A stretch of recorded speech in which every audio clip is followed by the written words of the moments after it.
Shu paytda u antisemitistik ruhdagi asarlar va turli konspirologik nazariyalar bilan qiziqib qoladi. Keyinchalik esa u o'zini qandaydir g'oyaga sodiq bir kimsa sifatida his qiladi va Adolf Gitlerni esa deyarli diniy rahnamo sifatida ko'ra boshlaydi. Uning tasavvurida Gitler Germaniyaning inqirozdan olib chiqadigan shaxs edi va shu sababli u natsistlar partiyasiga a'zo bo'ladi.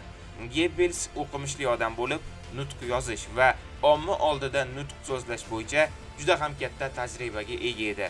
Gitler uni qobiliyatini juda ham tez ilg'aydi va o'z ittifoqdoshiga aylantiradi. 1924-yilning kuzida Goebbels bir qancha millatchi sotsialistlar bilan do'stlashadi.